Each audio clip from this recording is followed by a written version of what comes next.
If it's your dream to chase the horizon every single day, enjoy your coffee every sunset, make unexpected friends every occasion, and most importantly, discover yourself every single ride, the Meteor 350 is the rebel you want in your life.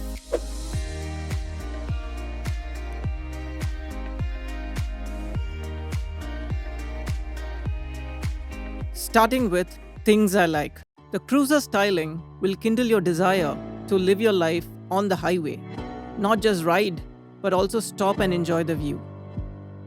The design is neo-retro for the most part, with a mix of old school and Gen Z. RE is one of the very few brands who pride themselves on custom personalization options. You can choose between a wide palette of colors and options to let your personality shine through. The talky nature of this thumper just pulls from any gear and makes you forget which gear you're on, because frankly, it doesn't matter. The lazy and long oscillations from the piston creates a signature thump for the Meteor, which feels quite distinctive. There's enough low to mid-end grunt, which is where this engine excels. Also, the state of tune for the Meteor 350 makes it faster than the Hunter and Classic Reborn. The engine is ever so eager to push ahead from lower RPMs, which makes it more engaging than the Classic. While it doesn't match the nimbleness of the Hunter in the city, it does surpass it on the highway. It's great to see RE offering 3 distinct flavors of the same engine, which goes a long way in defining the individual character of these bikes. Long gone are the days of unrelenting vibrations, as this is a drastic improvement in terms of refinement. The combination of replacing the push rod with a single overhead cam and additional counterbalancer shaft keeps vibrations at bay. The new twin-tube frame also plays an important role in not letting the rattling get to you. I'm not a thermodynamics expert to give you an account of how the bore and compression ratio has worked in favor, but you get the point, right? Simply speaking, you can finally enjoy the rear view on the mirrors at any speed. This by itself is a milestone achievement for RE single cylinders. The suspension is plush at the front end and slightly stiff at the rear end. So what this provides is a supple ride quality, which is more than what you can expect from a cruiser. Ground clearance is generous and surprisingly more than other roadsters and street nakeds. It's built this way, keeping the Indian conditions in mind, as opposed to the Super Meteor, which is built for the Western countries. Weight balance is done right for a bike of this proportion, and it feels very balanced at any speed. Once you start the engine, you forget the heft, and it feels quite easy to maneuver even in the city.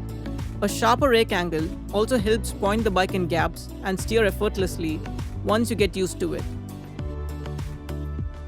Ergonomics are comfortable for both tall and short riders of both sex, as there are various seat options based on your height. Foot pegs are placed halfway between a true blue American cruiser and roadster, which makes it easier to manage in bustling traffic. Your legs don't have to commit as much as on the Super Meteor. Moving on to things I dislike.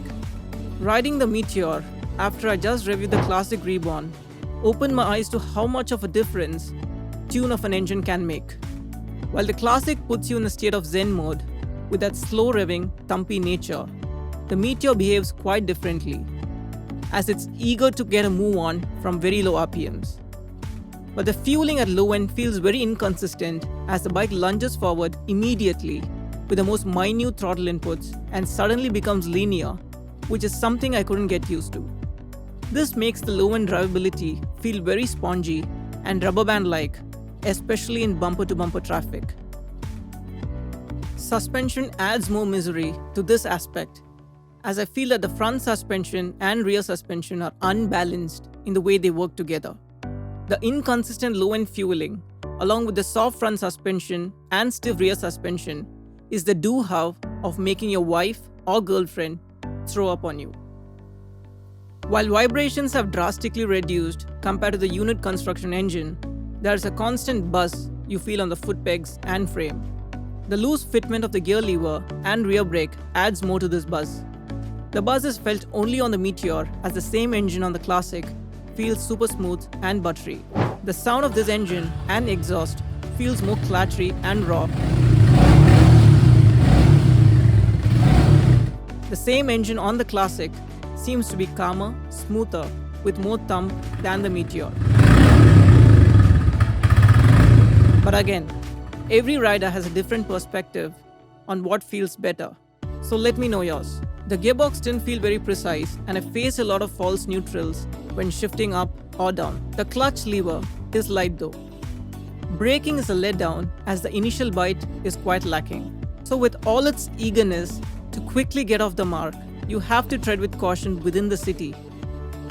The speedometer looks okay, but fixing the fuel indicator will have to be another milestone achievement for Royal Enfield in the years to come. The unit had no complaints till date with respect to reliability, and the owner has maintained it quite well. But there are always few others complaining of certain quality issues in throttle, battery, and electricals. It's the painstaking slowness of resolving these issues which is a major concern in their service and dealership experience.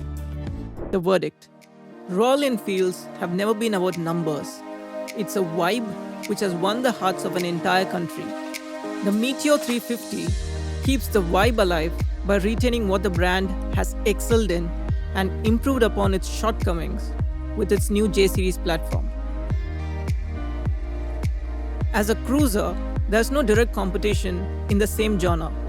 But if you want me to compare it for the purpose of touring, pitching it against the Classic and Highness, all of them fall in the same price category, more or less.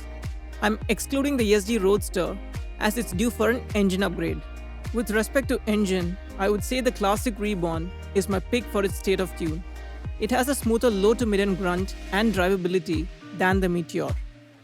If you prefer a smoother engine with better top speed, you can pick the Highness or CB350. But within the city, the tall gearing will remind you of the gear it needs to be in. The ride quality of a cruiser is never going to be as comfortable, but the Meteor does its best to give you the best of both worlds, especially if you ride on Indian conditions.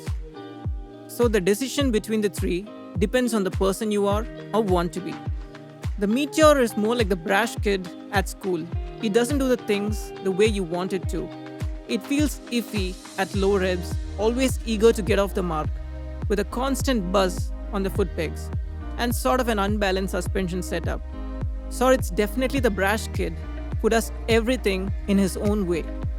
If that nature suits you, you will love the character of this bike more than the Classic 350, which comes across like a veteran in armed forces doing what it does meticulously with that sense of calmness and assurance. So if I were to pick one, I find my calm in the Classic Reborn. But if you're a soul born for the highway, free in spirit, with a hint of unruliness, to go for what you want and live for what you feel, the Meteor 350 is just like you.